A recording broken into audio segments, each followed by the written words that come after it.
네, 황희두의 시대는 갔다. 업데이트 6, 아니 몇이냐? 7회 지금부터 시작합니다. 박수. 뭐 시작부터 별론데요? 황희두 제대로 못 몰아낼 것 같은데. 업데이트가 벌써 7회네. 그러니까 이게 귀에 눌려 있다는 거예요. 말로만 저렇게 구호를 외쳐서 되는 게 아니에요. 네, 아니 그게 아니라 시간이 너무 빨라서 그런 것 같아요. 벌써 이게 우리가 업데이트가 7회다. 근데 사실은 우리가 여기서 모여서 방송하는 게 지금 벌써 윤석열 정권이 지금 1년인데 네. 우리가 여기서 모여서 방송을 하는 이유가 뭐겠습니까? 하루라도 빨리 좀 끌어내리자. 뭐 그런 의도로 방송하는 거 아니겠습니까? 자기 정부를 준비해야죠. 그렇습니다. 그래서 아무튼 시간이 참 빠릅니다, 여러분. 여러분도 그렇게 봐봐, 웬즈데이님이 벌써 7회가 됐네요. 와, 이런 댓글 달아주셨습니다. 웬즈데이님은 그럴 수 있어요. 사회자는 그러면 안 되는 거예요. 아, 예. 자꾸 제 잘못을 또 부각시키는데 좋습니다. 오늘 전쟁인가요? 예. 미래 권력이지. 죄송합니다. 예. 어쨌든 자, 본격적인 이야기 나눠보기 전에 또 우리 패널들 소개해드려야죠. 저는 진행을 맡은 민주청년 스피커 정재우입니다. 반갑습니다. 그리고 제 옆에는 황희두 노무현 재단 이사 나와 있습니다. 네, 반갑습니다. 네, 오늘 왜 이렇게 파이팅이 없죠? 오늘 인사에? 아까 텐션 올리라고 저희가 먼저 말했는데. 아니 그게 아니라 아니 잠깐만 이렇게 앞방송에 힘을 너무 쏟고 오는 것 같아. 이거 앞방송에 박시영 TV에서는 열심히 하고 이제 여기 업데이트에서는 조금 대충 하고 뭐 그런 거예요? 그게 아니라 네. 앞에 뭐 스텝도 꼬이고 이게 뭐 참 그래서 예. 그런데 내 탓이다. 네. 좋습니다. 저희 돈을 많이 받고 왔나 봐요, 지훈님. 됐습니다. 예, 자 다음 새날에 많은 팬을 확보하고 계신 분이죠. 국제개발협력 활동가 오이섭 나오셨습니다. 네. 이번 주에도 나왔습니다. 누구도 소외되지 않는 지구를 만들게 하도록 하는 오이섭입니다. 저 지난 주말에 토요일 날 우리 공부 모임 끝나고 그 집회 갔었거든요. 네. 근데 알아보셔가지고 새날에 오이섭 아니에요? 잘 보고 있다. 그래서 알아보시고 해서 좋았습니다. 더 열심히 하도록 하겠습니다. 예, 좋습니다. 자, 다음은 새날의 미래 권력 업데이트의 마차라고 불리는 우리 보람 PD 나와 있습니다. 네, 반갑습니다. 마차님도 동의하실지 모르지만 일단은 그렇게 하고 있습니다. 예. 제가 뭐 그렇게 한 게 아니고 시청자들이 그렇게 누군가 불러주시더라고요. 저 재훈님이 한 건 줄 알았어요. 아니에요. 예. 아무튼 그렇습니다.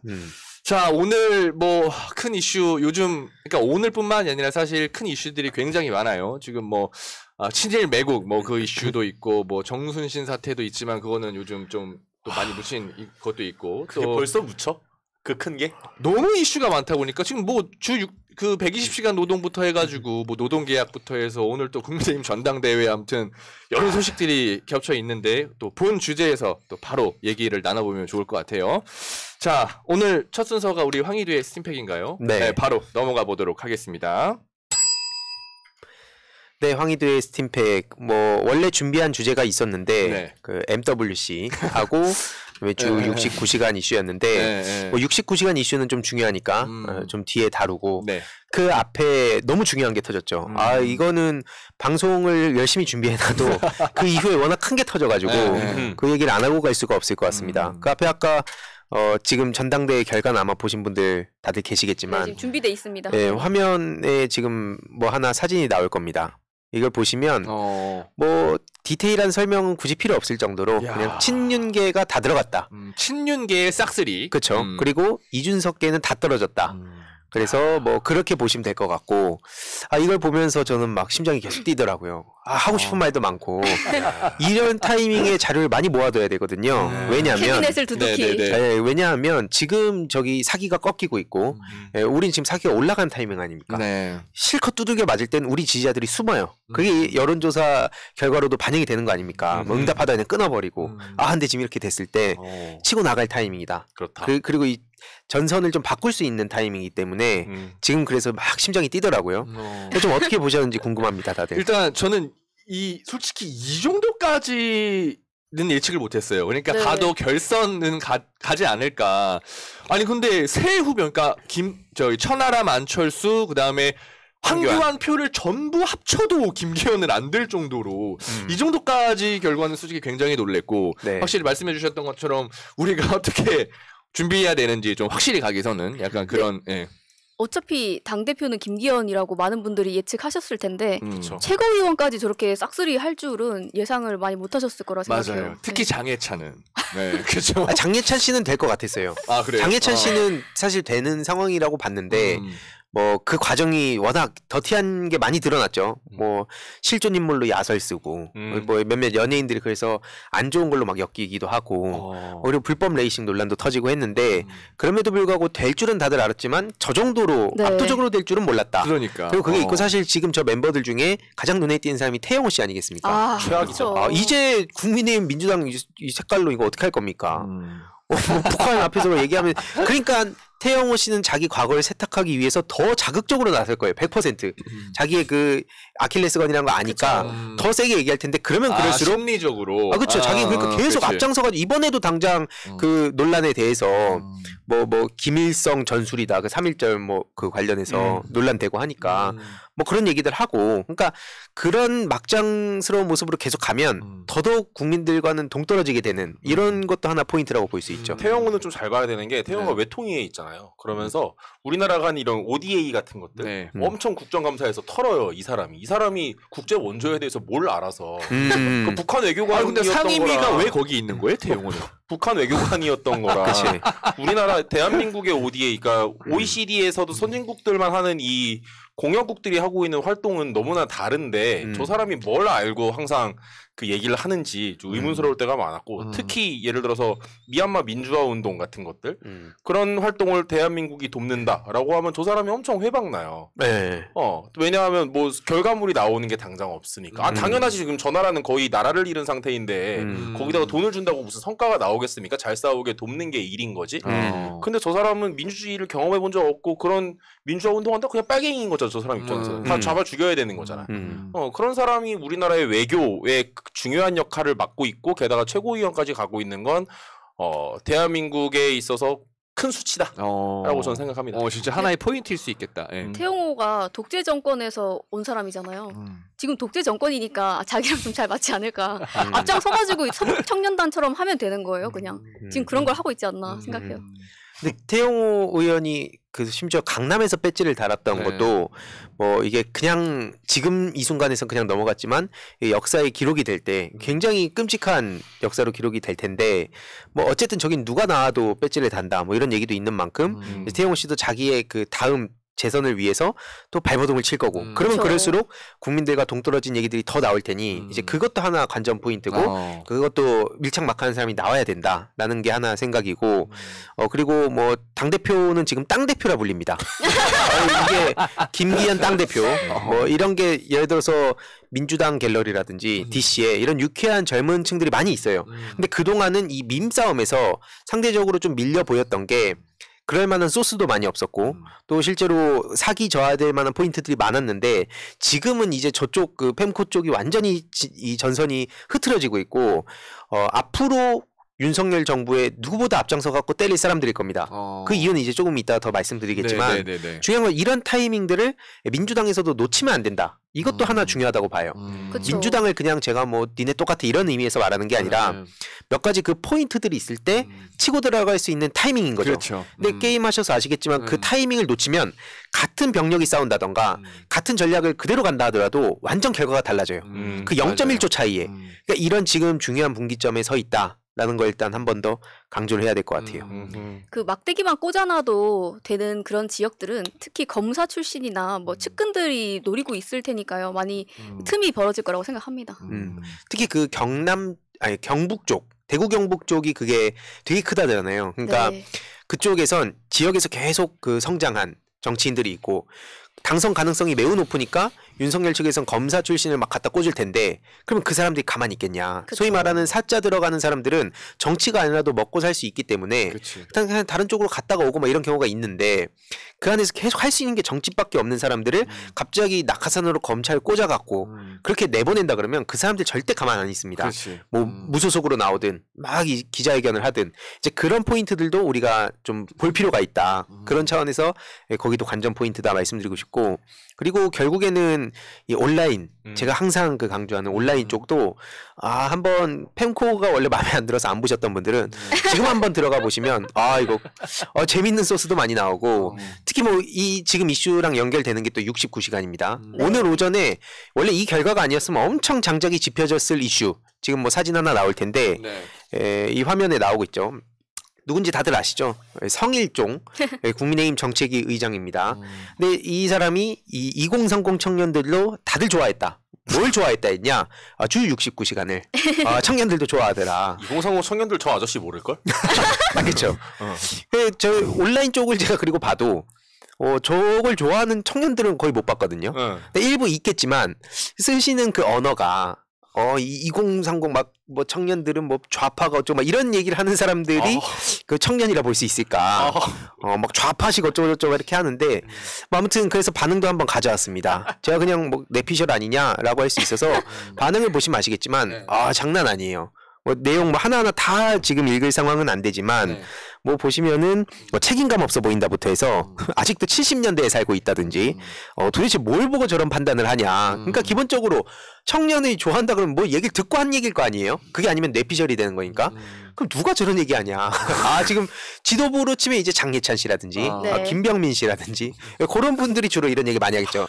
69시간 반응 좋은데요? 막 이러면서 저거 뭐라 하는 거 좌파입니다. 신경 쓰지 마세요. 이러면 그래?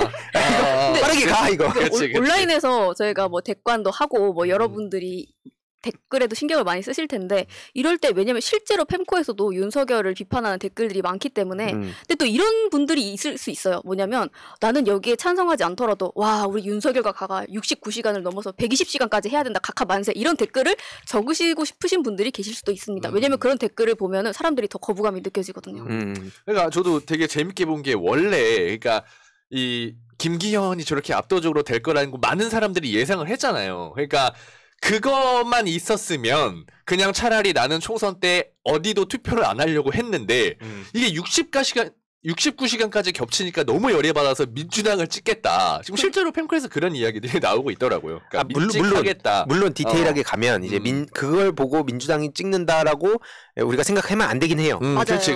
당연하죠. 그런 얘기를 하는 건 아니지만 이제 그런 포인트들을 보는 제3자들이 영향을 받는다. 그리고 아까 보람님 얘기하신 게 뭐 혹시 이렇게 하라 이런 건 아닌 거죠? 하라는 건 절대 아니고 그렇게 댓글을 적고 싶으신 분들이 있을 수도 있다. 예를 들어서 이 표현의 자유국가에서 막을 수는 없다. 막을 수가 절대 없죠. 저희가 뭐라고 막습니까? 이거 자유국가인데 예를 들어서 이런 거 있을 수 있잖아요. 또 김건희 여사가 저렇게 광폭 행보를 또 비공식으로 하는데 사진을 다 공개하면서 예쁜 사진을 위주로 내보내고 있잖아요. 그럼 사람들이 예쁜 사람이 있을 수 있단 말이죠. 그런 사람들은 블랙핑크 영상 유튜브 댓글 같은 데서 댓글을 달 수도 있잖아요. 예를 들어가지고 막 우리 김건희 여사님 블랙핑크의 5번째 멤버로 들어갈 수도 있겠다. 막 이런 식으로 댓글 달 수도 있는 거예요. 그러니까 실제로 어떤 명품 같은 거 할 때 이제 그런 식으로 띄우는 걸 보긴 했어요. 연결해가지고 여사님 막 아이돌 같아요 이러면서 여사님 막 너무 아름다운 한 쌍이다 막 이런 너무 금슬 좋은 부부 같다 막 이런 댓글 막 달 수도 있고 여러 가지가 있잖아요. 근데 저는 어떻게 하라고 당연히 말씀을 못 드리죠. 그렇죠. 그렇죠. 댓글 달라는 게 아니라 댓글 다시면 안 됩니다, 여러분. 그런 식으로 댓글 다시면 안 돼요. 자기가 달고 싶으신 댓글을 다시면 됩니다. 그렇죠, 자유롭게. 근데 그게 그러니까 지금 국민의힘 청년 최고위원이 창작의 자유를 얘기했잖아요. 그렇지. 대한민국에서의 창작의 자유는 보장돼야 된다. 그래서 아마 그런 의미에서 또 창작까지 연결되고 표현의 자유 나오고. 지금 여기 미아킴님이 우액이라고 댓글을 다셨는데 이런 댓글을 이런 반응들을 의도하고 그렇게 댓글을 달고 싶으신 분들이 혹시 계실지도 모르겠어요. 근데 그렇게 막 누군가가 누구에게 강요하고 이런 거 절대 안 됩니다. 그러니까 사실상 그 유튜브 댓글에 김건희 여사가 블랙핑크 제5의 멤버가 될 정도로 아름답다라고 댓글을 달면 그 밑에 대댓글에 어떤 댓글이 달리겠습니까? 그러니까 이게 그렇잖아요. 큰 돌이 살려내. 그러니까 이게 그러니까 무슨 말도 안 되는 소리냐 할 수 있어서 그냥 좀 부가 설명을 좀 드려야 될 것 같은데 그 실제로 저쪽에서 그 이재명 대표를 악마하는 전략 중에 하나가 엉뚱한 데 가가지고 뭐 민주당 최고 이런 식으로 비꼬면서 사람들 헷갈리게 하는 게 있었고 그것 때문에 갑자기 민주당이랑 혹은 이재명 대표 문재인 대통령이 욕먹은 적이 있었어요. 저들은 이런 방식을 써왔기 때문에 우리가 하라는 게 아니라 맞아. 이런 분들이 많이 계세요. 오프라인에서 내가 A라는 생각 가지면 온라인에서도 A라는 생각 가지겠지.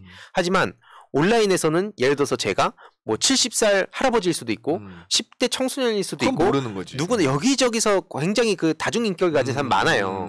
그 자아를. 그래서 그런 세상이기 때문에 이 온라인 대응이 정말 쉽지도 않을 뿐더러 그냥 순수하게 1대1로 보면 안 된다. 이제 그런 말씀을 좀 드리고 싶었던 거고. 그렇죠. 안정권이 온라인상에 얼굴이 보이지 않는 안정권들이 계속 여기저기 떠돌아다닌다고 생각하시면 지금 됩니다. 미아킴님이 이거 안정권 스타일이다 딱 이렇게 지금 댓글 남겨주셨네요. 네. 역시 우리 찐 구독자분들은 이게 달라요. 네, 정치를 원하지 않는 사람들이 예를 들어서 뭐 요리 채널이라든지 뭐 관심이 있는 채널이 들어갈 수 있잖아요. 뭐 독서 채널이라든지 가가지고 맥락이 없는 정치 댓글을 막 달아서 민주당 지지자인 것처럼 하면 그 사람들은 민주당에 오히려 거부감을 가지게 됩니다. 맞아요. 이거를 역이용할 수도 있는 방법도 그렇지. 있다. 뭐 민주당에서도 안정권이 있을 수 있고 저쪽에서도 안정권이 있을 수 있고 뭐 여러 가지 방법이 있을 수 있겠죠. 그렇죠. 네, 그 뭐 아무튼 뭐 하면은 그냥 윤석열 정부 잘했다 이런 식으로 하는 것도 되게 꼴보기 싫은데 그거를 또 저쪽에서 핑퐁질하면서 엄청 스노우볼 굴려간 것도 많아요. 그러니까 그걸 또 캡처해가지고 가져가서 뭐 민주당 지지자 수준 이런 식으로 하면서 저기서 확대 재생산하고 그게 일부 언론에 나와가지고 두들겨 맞은 것도 있습니다. 네. 그럼 실제로 저쪽에서 민주당 지지자인 척하면서 이상한 그 포스터 같은 거 만들고. 그걸로 논란 키우면서 민주당 지지자 수준이 이 모양이다. 강성이다. 이러면서 이 안에서 싸움 나게 하는 것도 있거든요. 그러니까 네. 그런 거를 우리가 정신 똑바로 차려야 됩니다. 근데 이거는 아무리 정신 똑바로 차려도 완전히 막을 수도 없어요. 그쵸. 그러니까 이 온라인 세상은 정말 어마어마하다고 말씀을 드리는 거고 뭐 일단 다시 돌아와서 뒤에 사진 하나 또 보여드리면 이 69시간 이슈가 굉장히 뜨겁다 보니까 이제 이렇게 실제로 표가 만들어져서 온라인에서 또 많이 돌아다녔죠. 여기 보시면 그냥 일하고 자고 하라는 거 아니에요, 이게. 쉽게 말하면. 미쳤다. 그래서 주 69시간이란 거가 나온 게 하루에 최대 11시간 반 해가지고 곱하기 6 해가지고 그렇게 계산이 나오는 건데 이걸 또 언론에선 포장한 바시고 막 장기 휴가가 가능하다. 뭐 개혁이다. 뭐 이런 식으로 또 띄워주고 있는 게 현실이죠. 마치 사실은 네. 이 69시간이 이렇게 우리 눈앞에까지 당도하기 전에 이미 펜코에서 여론들이 엎치락 뒤치락 하잖아요. 근데 그때도 보면은 사람들이 이렇게 차라리 일할 때 빡세게 하고 쉴 때 확실하게 쉬는 게 좋지 않냐라고 얘기들이 있었는데 거기에도 대댓글이 또 달리더라고요. 그렇게 하게 기업에서 놔둘 것 같냐고. 힘이 있는 쪽이 어느 쪽입니까? 무조건 힘이 있는 쪽이 원하는 대로 가게 돼 있잖아요. 그리고 저만큼 일하는 것에 대해서 다 급여를 챙겨줄 만한 기업도 별로 없어요. 그러면 사용자 노동자들 간의 갈등은 더 커지는 거고 자기가 자기 탄핵 시계를 더 거꾸로 되돌리는 것밖에 안 되는 그러니까 거죠. 실제로 최근에 있었던 그 SPC 노동자 사망 사건 그 원인이 바로 이 과로사 아닙니까? 근데 거기서 막 뭐 안타까운 사고다 이런 일이 있으면 안 된다라고 본인이 이야기해놓고 노동계획은 지금 이런 식으로 발표를 한 거거든요. 그러니까 쉬게 하려고 하는 건데 이게 영원히 쉬게 하려는 거니까 문제인 거고 지금 다음 또 사진 보여드리면 이게 또 펜코 같은 데서 올라오는 거예요. 제가 굳이 펜코를 보여드린 이유는 펜코가 이렇게 변했다라는 얘기가 아니라 그쵸. 거기서도 이 저지선이 지금 깨지고 흔들리고 밀리고 이런 상황이라는 걸 보여드리려는 거고 제주도 한 달 살기 가능해진다면서 이걸 이렇게 포장을 해주는 거예요. 그럼 여기서 우리가 볼 수 있는 건 언론이 얼마나 택도 없이 띄워주고 있는가를 주위 친구들한테 알릴 수 있는 타이밍이라는 것도 지금 조성이 됐다는 겁니다. 왜냐면 나는 당장 죽어나가게 생겼는데 무슨 뭐 합의하라고 협상하면 될 것처럼 얘기하고 오히려 막 제주 한 달 살기처럼 뭔가 자기가 장기적으로 휴가를 보낼 수 있다 이렇게 언론이 포장해 주는데 그럼 어이가 없을 거 아니에요? 저 제정신들인가? 근데 언론은 그치. 그렇게 하고 있습니다. 그럼 평소에 검찰 정상화라든지 뭔가 정치권의 디테일한 이슈들 이런 거에서 에이 뭔가 있겠지라고 했던 친구들한테 이런 내용도 설득하기가 좋은 장작 중에 하나가 됐다. 뭐 그런 내용인 거죠. 그 다음 사진 하나 또 보여드리면 뭐 이것도 펜코의 반응인데 뭐 전반적으로 어쨌든 대부분 쌍욕이에요. 그냥 뭐 디테일한 내용을 보실 필요는 없는데 결국에는 노조에 대해서 지금 이 안에서 의견이 갈리기 시작했다는 것도 중요한 타이밍이라 보는 겁니다. 나는 노조 싫어. 지금도 이렇게 얘기하는 사람 많아요. 펜코가 정신 차렸다는 게 아니라 저렇게 노조를 싫어하는 사람들조차도 이건 노조가 막아줘야지. 민주당이 막아줘야지. 뭐 이런 얘기를 하는 거거든요. 물론 이제 당해도 싸다라고 보시는 분도 계시지만 중요한 건 노조한테 이걸 막을 게 노조밖에 없다는 걸 다들 인지를 하고 있다는 거고 여기서 균열이 가기 시작하면 그 빈틈을 파고들어서 바꿔내야 된다는 겁니다. 하나둘씩. 이 여론을 바꿀 수 있는 타이밍이고 그렇기 때문에 지금 속도전이 너무 중요하다. 네. 아까 딱 말씀해주신 것처럼 대선 때도 계속해서 거기에 틈이 있으면 뭐 이쪽 지지자분들처럼 보이는 혹은 아니면 저쪽 지지자들도 갈라져서 왜냐면 펜코와 엠팍과 여기 그 사이트들 간에도 굉장히 치열했었거든요. 그러다 보니까 이런 뭐 너 민주당에서 프락지 아니냐 이런 댓글들도 있고 실제로 또 뭐 안 계시다고도 저희도 말씀을 못 드리겠어요. 근데 그때도 보면은 여기는 이명박 뭐 이준석 커뮤니티다 하면서 뭐 그 뭐라고 하죠? 그 소독하는 거 소독을 해요. 자기들끼리 살균. 살균을 한다고 하면서 방역. 이제 방역도 하고 자기들끼리 그 커뮤니티를 계속 지켜내려고 하는 흐름이 있습니다. 물론 그 사람들이 바보 같아서 실제로 몰라서 그때 그런 투표를 했던 게 아니거든요. 그래서 지금 우리가 딱 희두님 얘기해 주신 것처럼 이 상황을 보고 아 쟤들이 우리한테 이제 넘어왔겠지 우리 표야라고 생각을 절대 하시면 안 되고 그렇죠. 지금 이런 흐름이니까 이런 상태에서 우리가 앞으로 뭘 해야 될지 그리고 앞으로 계속 여기를 지켜봐야겠다라는 그런 경각심이나 이런 걸 좀 가지셨으면 좋겠다 하는 생각입니다. 그러니까 어차피 모든 분들이 다 들어가서 봐달라고 하는 것도 아니고 그쵸. 이제 이런 내용을 전해드리면 꼭 이런 분들이 계시는 거죠. 어차피 쟤네들 안 바뀌는데 저런 거 뭐하러 신경 씁니까? 막 이렇게 하는 분들이 계신데 그 사람들과의 싸움으로 보이지만 이건 제3자들을 설득하는 싸움이다. 지금 그렇죠. 이건 토론처럼 이걸 얘기를 한다고 펜코 안에서 나 민주당 찍을 거야 하면 민주당 찍는다고 보는 사람 거의 없어요. 그렇죠. 하지만 그런 얘기를 보는 제3자들한테 이걸 퍼날릴 수 있는 거 기세 싸움이죠. 이 안에서도 저렇게 말도 안 되는 상황이 벌어지니까 싸움이 났고 그걸 보면서 말씀하셨듯이 사기가 저하되고 우리 쪽 사기가 또 끌어오르고 그렇죠. 그쪽이 분열되기도 하고 그럼 커뮤니티별로 정치 얘기를 못하는 데도 있고 아니면 뭔가 이 주도권이 넘어간 데도 있고 그런 데에서도 다시 장작을 짚힐 수 있는 타이밍이기 때문에 이 온라인 전선 계속 방치해두면 나중에 어쨌든 또 이거 기세 다 밀리는 타이밍 또 옵니다. 뭐가 어떤 이슈로 올지 모르지만 맞습니다. 그때 왔을 때 또 그거 가만히 방치해두면 안 돼요. 이게 그러니까 온라인이라는 게 왜 중요하냐면 단순히 제가 뭐 커뮤니티 들어가가지고 커뮤충대라 이렇게 정치권에서 인식하는데 그런 얘기 절대 아니고 이게 엄청 아직도 많아요. 그러니까 저도 야. 미치겠다니까요. 그리고 이런 얘기를 하면 그러니까 뭐 온라인 커뮤니티 들어가서 글 쓰라는 거야? 뭐 이런 얘기가 아니라 그리고 일반 여론이랑 똑같다는 것도 아니에요. 그쵸. 저 여론이 어떻게 일반 여론이 되겠습니까? 하지만 정보 유통 창구로서의 되게 큰 여론 형성하는 과정이나 정보 전달하는 데 되게 큰 역할을 하고 있는 커뮤니티들 이게 그리고 하나의 구조가 돼서 언론, 유튜브, 뭐 카톡 이런 데 다 연결돼 있는 거 아닙니까? 맞습니다. 이 구조를 설명하는데 제가 이런 얘기하면 아, 내 커뮤니티는 다른데요? 뭐 이러고 있으니까 그것도 정치인들이 언제까지 이렇게 끌려다닐 거냐. 제가 하나 또 뭐 보여드릴게요. 네. 지금 기업의 86.5%가 정부의 노동 개혁을 찬성한대요. 이게 개혁자 갖다 붙이는 게 잘못된 건 정준희 교수님도 많이 비판을 해주셨죠. 어떻게 저게 개혁을 붙이냐. 그렇죠. 네, 그래서 어쨌든 그걸 차치하고라도 11시간 연속 휴식은 개정해야 된다. 이거 보고 기가 막히더라고요. 11시간 쉬는 것도 안 돼. 그 시간도 뽑아먹을 거야. 뭐 거의 이런 급인데 근데 중요한 거는 그 윤석열 정부가 어쨌든 기업인들의 입장만 계속 들어주는 거 아닙니까? 네. 기업이 지금 저런 식으로 인식을 하고 있다. 그러면서 노란봉투법, 합법파업보장법이라고도 하죠. 네. 그것도 이거 우리가 아무리 노동 개혁을 해도 노란봉투법 때문에 도루묵 될 수 있다. 라는 얘기가 나와요 또. 그거 막아달라 이거예요. 그러니까 결국 윤석열 대통령이 어떻게 움직일지도 우리는 예측할 수 있다. 이게 뭐 머리 많이 굴려야 되는 게 아니잖아요. 그럼 어떻게 나올지도 이미 다 예측되기 때문에 거기에 맞춰서 우리는 어떤 카드를 낼 것이고 중도층들이나 혹은 뭐 노동자들이나 혹은 기성세대나한테 맞춤형으로 이런 내용들을 어떻게 전할 것인가 이것도 같이 고려해야 된다.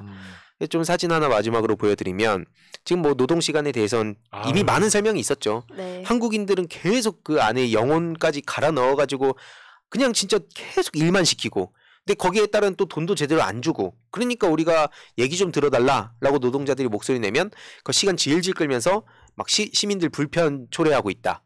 막 사람들도 이제 지루해 한다. 이런 식으로 여론전을 했던 게 이명박 때입니다. 또 이게 설마 하잖아요. 경찰 시켜서 그런 여론 뿌렸어요. 네. 시민들이 막 교통에 불편을 느끼고 있다 이거. 근데 지금 그치. 윤석열 정부 들어오면 똑같아요. 막 시민들이 이거 불편하게 시작했다. 막 전작년 때라든지. 네. 그러니까 이런 저들의 민낯을 설마 그렇게까지 하겠어라고 하는 거 그 이상으로 다 합니다.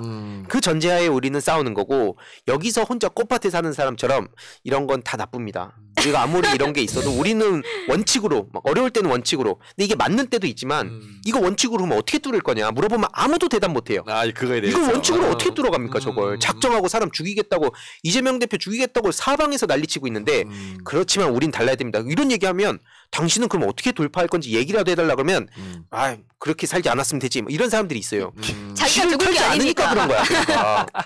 네, 제가 이런 거 보면은 아무튼 이런 민낯도 계속 알릴 필요가 있다. 그런 생각이 듭니다. 딱 얘기해 주셨던 것처럼 이 흐름을 놓치지 않아야 되는 게 가끔 뭐 이게 어떤 세대 간의 문제인 것처럼 언론에서 계속 갈라치기도 들어오고 하면서 그럼 여기 계신 지지자분들은 도대체 어디서 우주에서 똑 떨어진 것처럼 저런 말도 안 되는 생각을 하는 애가 내 주변에 보니까 도대체 없는데 2030이 저런 생각을 왜 하고 있단 말이야. 뭐 교육이 문제야 뭐야 이렇게 생각하실 수가 있어요. 근데 실제로는 이런 것들이 온라인을 통해서 오프라인을 통해서도 심지어 계속해서 흐름들이 있다. 근데 이거를 놓치고 가면은 나중엔 진짜 그런 생각을 하게 될 수밖에 없거든요. 그래서 결론적으로는 문화 전쟁도 되게 중요하다. 예전에 이제 현실 정치의 이 제도권도 중요했지만 이제는 문화 전쟁 중요하다. 그래서 이런 이슈들도 앞으로 계속 전해드리겠다. 말씀드리면서 이제 스팀팩 마무리하겠습니다.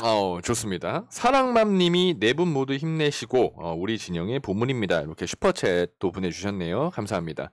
결국에는 프로게이머 출신 황희두가 오늘 좀 타이밍을 제대로 잡아준 것 같아요. 타이밍 어떻게 보십니까? 네, 좋습니다. 좀 맞죠? 그래서 예, 황희두가 짚어준 타이밍에 우리가 어떻게 집중해야 하나도 분명히 좀 짚어주신 것 같고 아무튼 오늘 스팀팩 굉장히 유익했습니다. 오늘 스팀팩 뭐 제대로 빨았다 이렇게 표현할 수 있을 것 같습니다.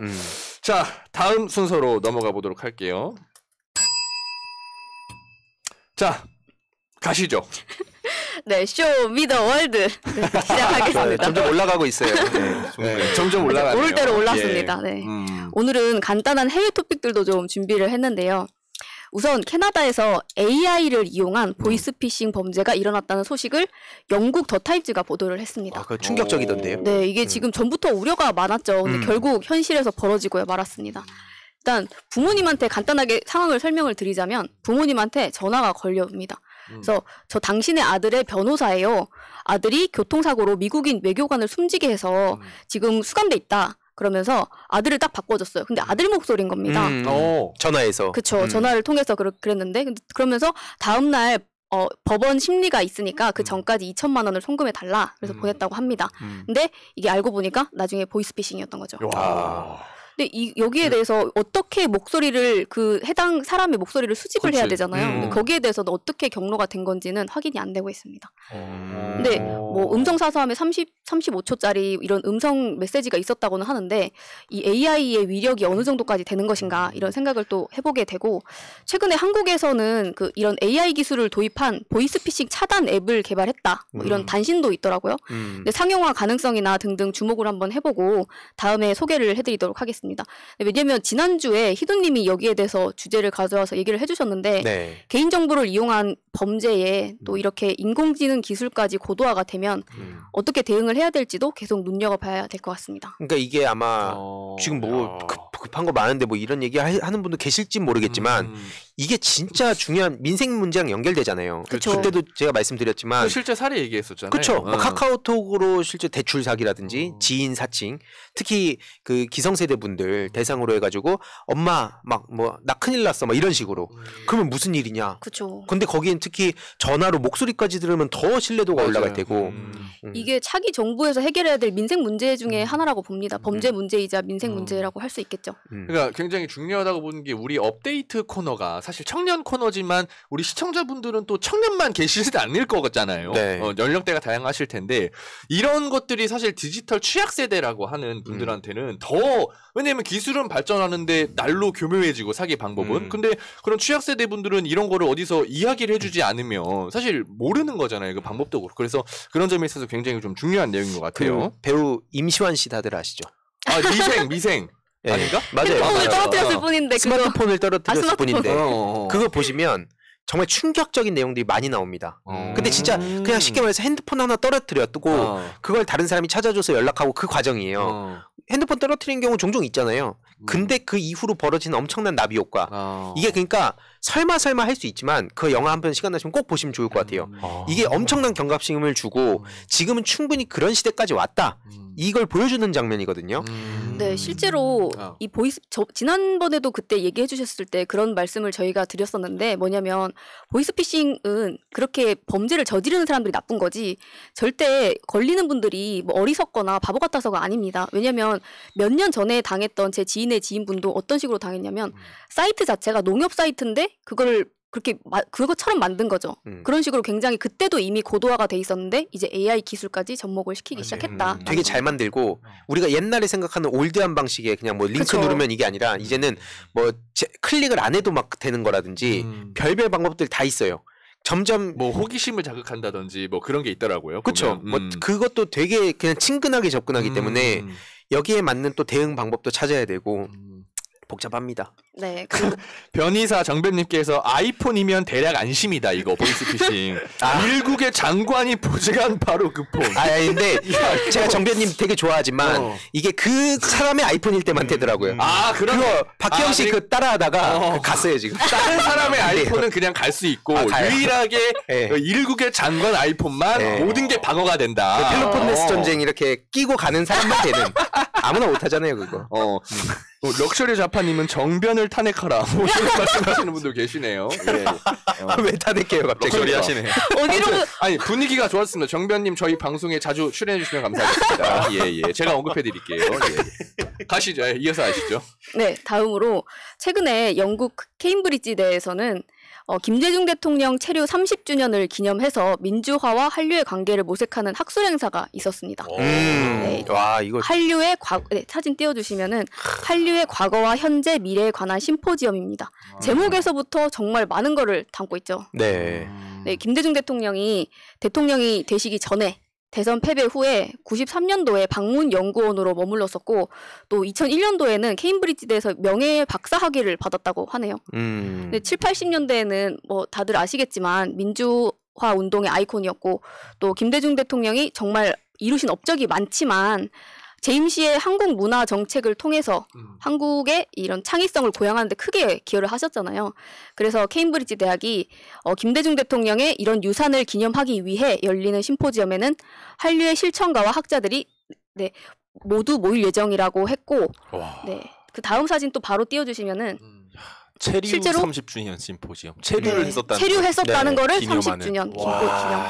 얼마나 대단한 거예요. 그래서 실제로 80여 명이 모였는데 저 앞에 정세균 장관도 보이시죠? 네.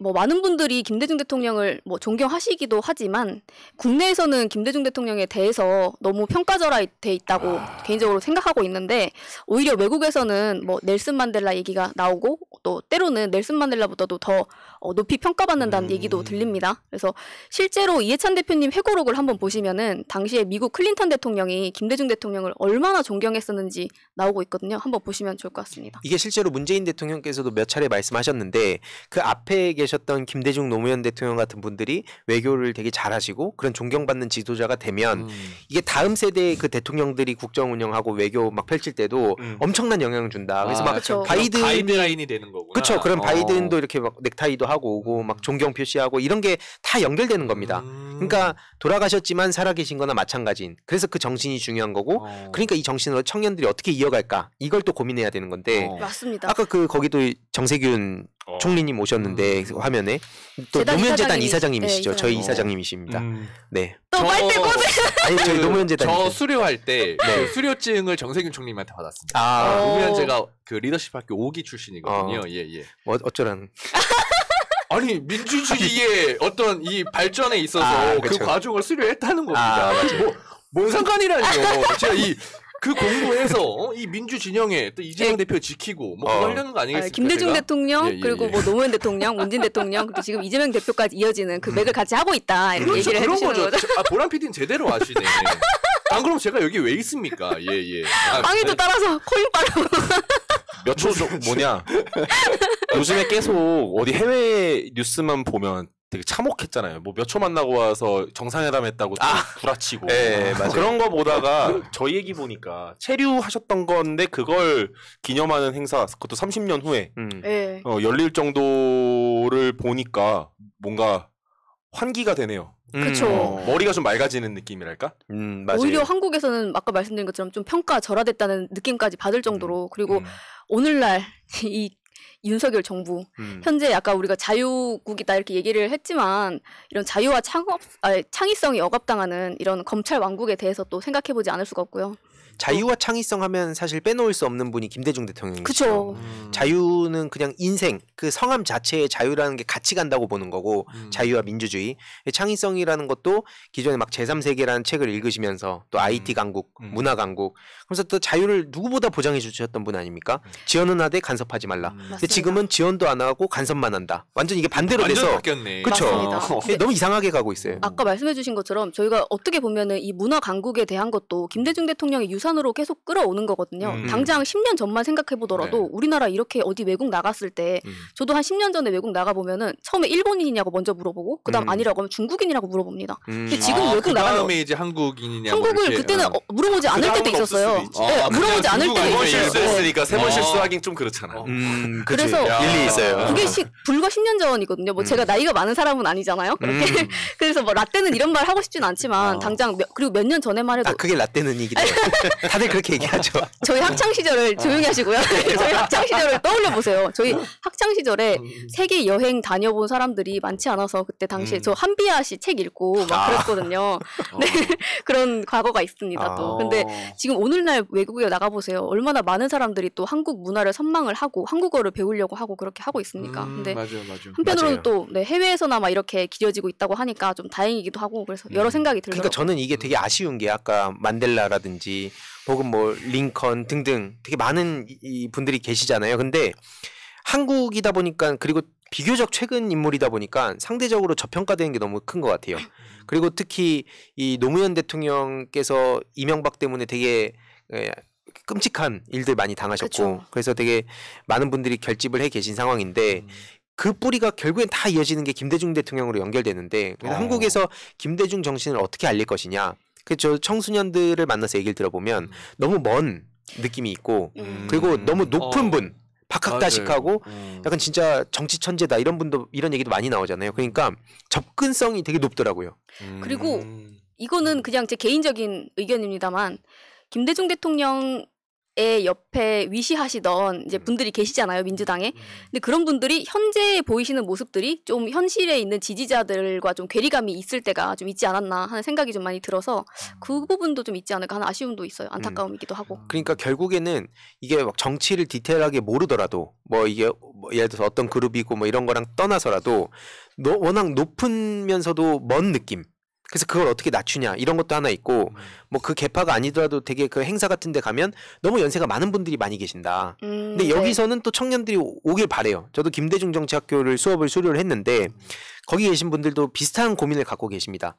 왜냐하면 결국 김대중 정신이란 건 우리가 추억으로 간직하고 가는 게 아니라 이 씨앗이 계속 다음 세대로 이어지길 바라는 게 대부분 생각이라서 제가 요즘 주장하는 것도 뭐 당에서 팔룡 무능론이다 자꾸 이런 걸로 해가지고 언론에 탈 생각하지 말고 본인이 청년으로서 다음 세대로서 김대중 노무현 정신을 어떤 방식으로 실현시킬 것이냐 본인이 꽂힌 포인트가 다 다를 거 아니에요. 그런 걸 찾아갖고 사람들한테 어필하고 설득해야 되는데 그냥 선거철 되면 제가 김대중 뭐 제가 노무현을 막 이런 식으로만 얘기해요. 그게 김대중 정신이고 노무현 정신이냐. 그러면서 이상한 거 막 자기가 누구랑 싸울 때나 혹은 막 탄압받는 프레임만 만들 때 내가 노무현이요 뭐 어쩌고 이렇게 몰입을 해요. 그 말도 안 되는 소리입니다. 그건. 그 대표적으로 중도병 걸려가지고 맨날 지지지 안 쳐다보는 분들한테 좀 드리고 싶은 김대중 대통령의 말씀이 있는데 네. 정당이라는 거는 부분을 대표하고 전체를 지향한다라고 하셨거든요. 여기 말에 굉장히 많은 함의가 있다고 생각합니다. 진짜 이 대한민국의 역사에 정말 큰 족적을 남기셨다고 보고 그 실제로 BTS를 보면서 해외에 있는 많은 팬들이 한국어를 공부하고 한국 노래 막 계속 듣고 하잖아요. 한류가 지금 K-팝, 영화 등등.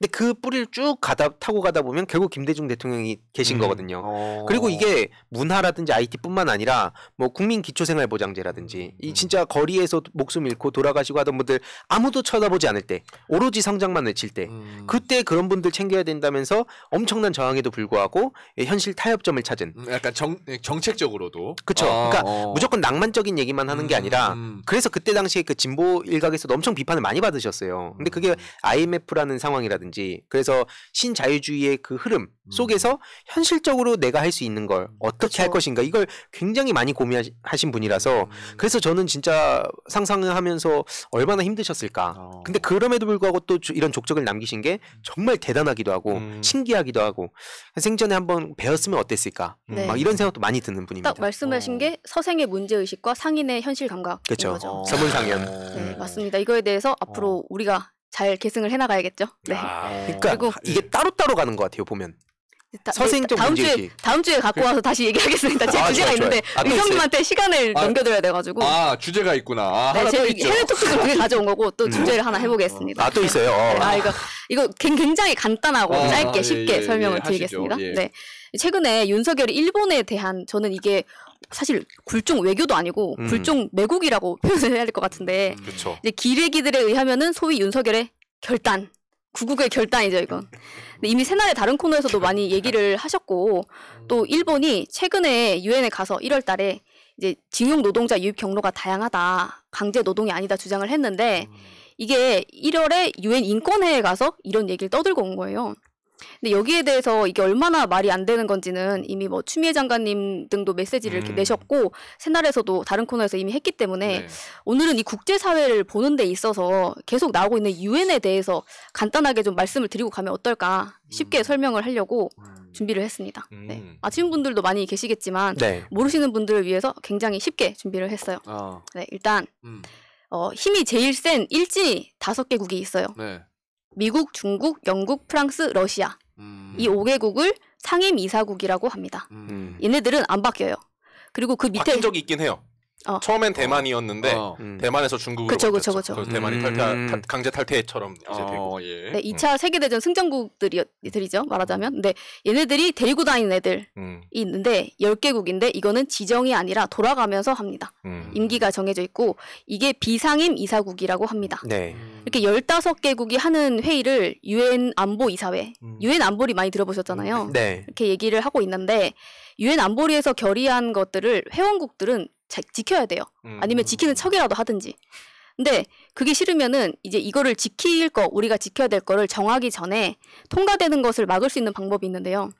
뭐 이게 법적인 효력, 뭐 강제성 이런 거를 차치하고 일단 간단하게 얘기를 드리자면 비상임 이사국들의 경우에는 10개국 중에서 7개국이 반대를 해야 돼요. 그러면은 이게 통과가 안 되게 막을 수 있습니다.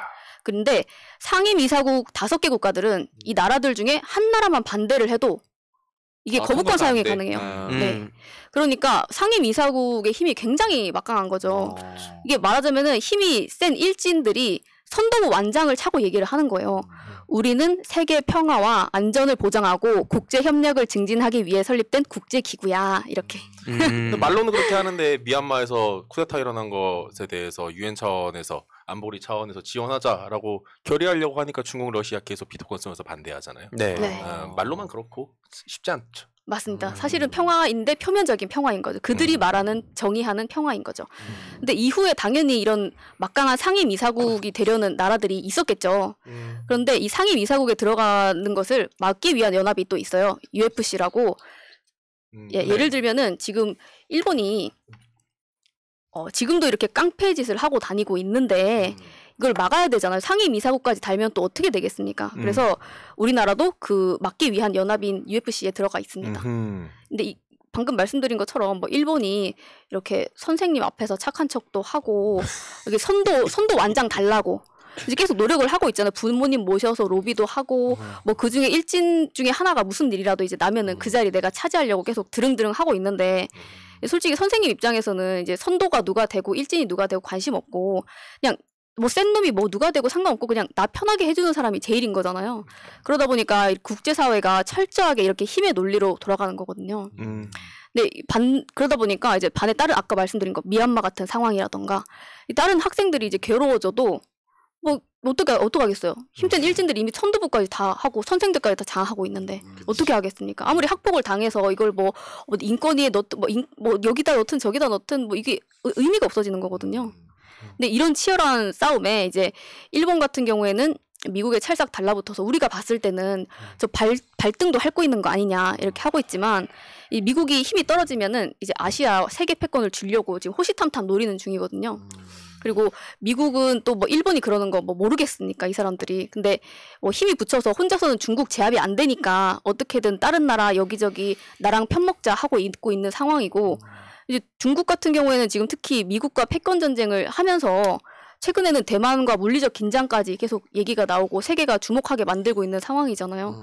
근데 이런 틈에서 이런 중요한 시기에 우리나라 문화의 힘을 세계에 인정받고 있는 이런 순간에 이제 윤석열이 이렇게 엄청나게 큰 똥볼을 차는 게 이제 저는 개인적인 생각입니다만 이제 헌법 위반이고 이거 사실 국보법은 이럴 때 적용하는 거 아닌가 생각도 들고요.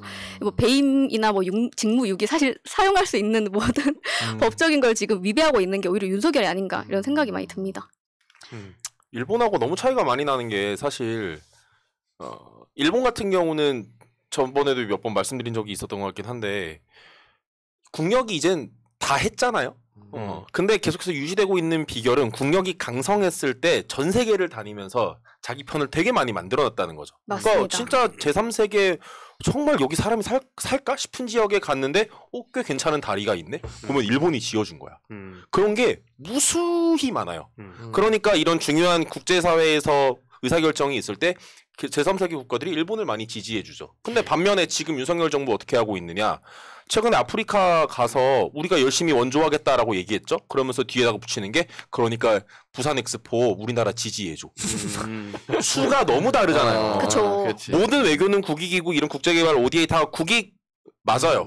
맞는데 국익의 수준이 너무 다르잖아요. 그거 부산 엑스포 유치하면 뭐 얼마나 그 효과가 크고 얼마나 오래 가는데요. 일본 같은 경우는 국제사회 안에서 자신들의 포지션을 유지하기 위해서 더 큰 시스템 차원에서 더 중장기적으로 보급편을 만드는 그림 건데 그리는 것 자체가 그냥 다른 거구나. 다르죠. 얼마나 장기적으로 그리는 거죠 지금.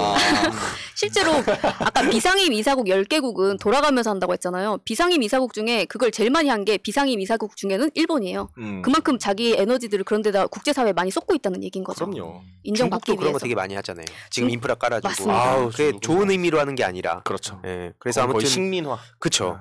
근데 어쨌든 이게 여기서 저는 중요한 거는 이런 식으로 내가 어떻게 그냥 막무가내로 하는 게 아니라 뭐 외교라든지 정치라든지 이건 그걸 보는 사람들을 대상으로 하는 거기 때문에 이걸 같이 고려해야 된다. 이런 말씀 덧붙이고 싶어요. 네, 저 마무리를 하자면은 네. 뭐 이런 국제관계나 외교 뭐 이런 등등에 대한 얘기가 굉장히 잘 적혀져 있는 게 정세현 장관님의 통찰 책이거든요. 꼭 한번 읽어보시기를 추천을 드리고 저는 그럼에도 불구하고 한국이 잘못된 건 아니잖아요. 지금 윤석열이 잘못한 거니까 이제 한국 국민들이 이제 그 부역자와 일당들을 뭐 잘 어떻게 해결을 하시고 그리고 잘 이 국난을 극복해 나갈 거라고 저는 믿습니다. 네, 마무리하겠습니다. 그거를 계속 현실적으로 해내기 위해서 저희가 이런 방송을 하는 거죠. 그렇죠. 그렇죠. 예. 자, 좋습니다. 오늘 뭐 보람 PD가 주제를 3개나 가져오셨어요. 그래서 원래 짧은 거 2개 하나 준비를 했는데 앞부분 근데 이제 그 내용 자체가 짧은 게 아니었어요. 그것도 뭐 1시간도 방송할 수 있는 내용이지. 그거는 네, 알겠습니다. 그렇지만 제가 그 사회자의 어떤 재량으로 보람님한테 저 얘기하려고 좀 더 드렸어요. 나중에 그 권력이 되시면 좀 참고를 해주세요. 이거 제라이팅. 네, 오이석의 지지지 코너로 넘어갑니다. 네, 오이석의 지지. 지금 뭐 3.1절 이후부터 하면서 뭐 정순신 하면서 정말 우리를 혼탁하게 만드는 뉴스들이 지배하고 있는데요. 이런 중간에 잘 눈에 보이지 않게 지금 전 국토를 이 정부와 망할 관료 집단이 다 해집어 놓고 있습니다. 환경 파괴부를 중심으로 조금 지금 환경 파괴. 어떻게 돌아가고 있는가 말씀을 좀 드리려고 해요. 이 뉴스도 놓치지 마셔야 될 것 같아요. 일단 먼저 설악산 케이블카 많이 보셨죠? 네. 저거 뭐 방송에서 여러 번 지적했잖아요, 우리가. 네. 요 설악산 케이블카 같은 일이 계속해서 벌어지고 있습니다. 일단 설악산 케이블카 요 문제가 뭐냐면 예전부터 설악산에 케이블카를 놓고 싶어 했어요. 네. 그런데 막혔던 게 있었어요. 환경 영향 평가. 네. 환경 영향을 평가하는 거. 이걸 지었을 때 이 지역의 인프라가 어떻게 되고 자연환경이 어떻게 변하고 야생동물 서식지와 어떤 관계가 있고 오염 처리가 어떻게 되고 등등 환경과 관련된 영향을 쭉 평가하는 거예요. 그 환경부가 평가해요? 환경부가 환경영향평가 법으로서 평가를 해요. 그래서 환경부 산하 기관들이 이걸 평가해요. 근데 문제는 이 산하 기관들이 낸 환경영향평가를 쉽게 말해서 개무시하고 그냥 지어라 라고 통과시켜버린 거예요. 환경부가 절차를 무시하고 그냥 절차를 무시해버린 거예요. 자기들이 갖고 있는 법마저도 셀프로 무시하는 거예요. 이것도 사실 길게 보면은 이명박 때 맞는 거거든요. 이명박 때 나왔던 게 설악산에 케이블카 놓겠다였었어요. 근데 그 귀신 같은 게 사라지지 않고 어디 구석에 처박혀 있다가 이제 다시 또 끄집어져 나온 상태인 거죠. 그러면서 이제 김진태가 윤석열에게 감사드린다. 이제야 나라가 제대로 돌아가는 것 같다. 미치겠다. 이제 이런 얘기를 했는데 문제는 이 설악산뿐만이 아니라 파급 효과예요. 지금 그림 하나 보면요. 맨 위에 지리산 나오죠. 그래서 산악열차 지난번에 말씀드렸었죠. 저거 친환경 산악열차라고 포장한다고. 왜? 열차가 전기로 돌아가니까. 야, 지리사에 근데 케이블카도 있고 산악열차도 있고 저렇게 두 개나 있어요? 놓겠다는 거예요. 와, 추진하는 거고 저 구례군도 저 케이블카 놓으려고 엄청 열심히 일하고 있어요. 전남 구례. 두 개였네 그러고 보니까. 네, 지금 아닌 것들이구만. 지금 저 제정신 아닌 일들이 지리산 그리고 북한산도 그렇고요. 소백산에서도 굉장히 빠르게 설치가 추진되고 있어요. 케이블카 설치가. 거기다가 산악열차 같은 경우는 정말 못된 게 저거 친환경이니까 기후위기에 대응하는 재원, 예산을 저기다가 박아버려요. 와. 기후위기 대응 예산으로. 말이 안 되는 거네. 그렇지. 기후위기 대응 예산으로 국립공원을 해쳐버리겠다. 라는 거예요. 이건 말도 안 되는 거죠. 지금 이제 이런 일들이 계속해서 이제 벌어지고 있다. 근데 이들이 하도 맨날 글로벌 스탠다드 얘기하길래 하나 글로벌 스탠다드를 말씀드리면 좀 그림이 올라올 텐데 이 그림이 뭐냐. 이 국제사회가 2010년에 생물 다양성 협약을 이제 맺으면서 2020년까지 17%, 2030년까지 30%의 야생 생물 보호구역을 지정하기로 합의를 했어요. 근데 한국은 지금 저기서 보시면은 이제 한 10% 중반, 그러니까 중간 정도를 차지하고 있는 건데 색깔이 빨강색으로 갈수록 야생생물 보호구역이 많다는 거예요. 쉽게 말해서 우리나라 옆에 있는 중국이나 일본은 우리나라보다 야생생물 보호구역이 훨씬 많아요. 와, 일본은 그냥 빨간데요? 네, 일본은 빨개요. 동남아 지역도 빨가고. 근데 동남아 같은 경우는 뭐 지정을 한 것도 있지만 아직 개발이 덜 된 것도 있을 수 있고 반면에 인도처럼 거의 전국토에 사람이 살고 있는 지역은 뭐 그런 구역을 지정하기가 쉽지가 않죠. 그런 걸 고려했을 때 우리나라 지금 중간 수준인데 저들이 그렇게 맨날 글로벌 스탠다드를 강조하고 있습니다만 지금 현재는 퇴행하고 있다. 아니 국립공원을 해집어놓고 게다가 거기다가 기후위 대응 예산을 투입하는 미친놈들이 어디 있습니까? 정신 나갔지. 게다가 그거를 승인하는 것은 환경부고 환경 파괴부라고 말하지 않을 수가 없다라는 거죠. 근데 문제는 이게 다른 너무 충격적인 이슈들이 많으니까 이게 그냥 다른 이슈 중에 하나로 지나가 버린다는 건데. 그렇죠. 이 되게 중요한 건데 거기다가 박찬양님께서 지역에서는 관광객들이 오면 지역 경제에 도움이 되니까 찬성하는 건가요? 라고 말씀을 해주셨는데 뒤에서 제주도의 말씀을 바로 드릴 건데 지역에서 찬성하는 분들도 있고 아닌 분들도 있습니다. 네. 근데 그 비율이 어떻게 됐든 간에 찬성해요가 늘 한 30% 정도 어느 정도 나와요. 그쵸. 사이언스가 있잖아요. 그럼 그 30%만의 얘기를 들어주는 거예요. 거기다가 그런데 뭐 도지사로 원희룡 같은 사람이 있었다? 라고 하면 그것만 밀고 가는 거죠. 실제로는 지역 경제에 도움이 되는지 안 되는지 몰라요. 그리고 지역 상인들이 그걸 어떻게 알아요? 우리 동네 케이블카 놓는다고 우리 지역 상권에 돌아간다? 경제학자예요? 지역 상인들이? 잘 몰라요, 거기까지는. 오히려 파괴돼서 사람들이 다 안 갈 수도 있고요. 변수가 많다라는 거죠. 그래서 환경 영향 평가를 하는 거고 경제성 평가, 타당성 평가 같은 걸 하는 건데 그런 걸 다 개무시하고 개발하겠다는 건 미친놈들인 거죠. 근데 저는 진짜 궁금한 게 일본에 대해서 저런 매국행위 하는 것도 그렇지만 도대체 그렇게 해서 얻는 그게 뭐가 있어야 되는 거잖아요. 근데 그러면 그 기업들 뭐 예를 들어서 건설이라든지 그쪽 기업들이 이득을 보는 건가요? 그렇죠.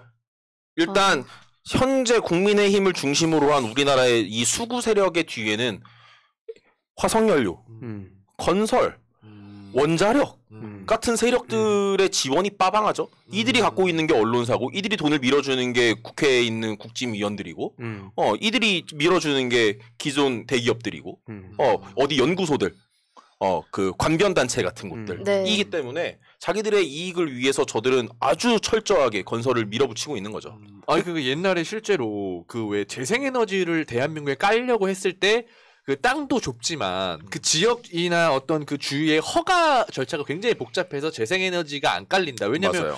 우리 집 앞에 뭐 태양광 설치한다고 하면 반대하고 뭐 바닷가에 그 뭐 풍력발전 설치한다고 하면 그 군에서 허가 안 해주고.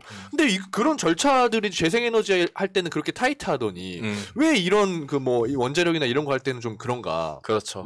그런 생각이 안 할 수가 없네. 안 할 수가 없죠. 게다가 이번에 김기현 당대표 됐는데 김기현 대표적인 친원전론자입니다. 그렇죠. 그렇죠. 그런 거 보면 저들이 왜 재생에너지에 적극적이지 않은가를 우리가 쉽게 생각해 볼 수가 있죠. 그 바로 제2 제주공항 얘기로 넘어가면 그 전에 최근에 흑산도에도 공항 짓겠다고 했죠. 그러면서 그 공항을 짓는 부지를 국립공원에서 제외하기로 했어요. 또 국립공원을 또 해제하고 앉아 있었어요. 그럼 여기도 이제 나중에 또 환경영향 평가하고 해야 될 텐데 또 개무시할 가능성이 높다인 거고 제주도 얘기로 넘어가면은 이것도 제주도 그 원희룡이 지사 시설에 띄운 겁니다. 성산일 출봉 앞에다가 공항을 짓겠대요.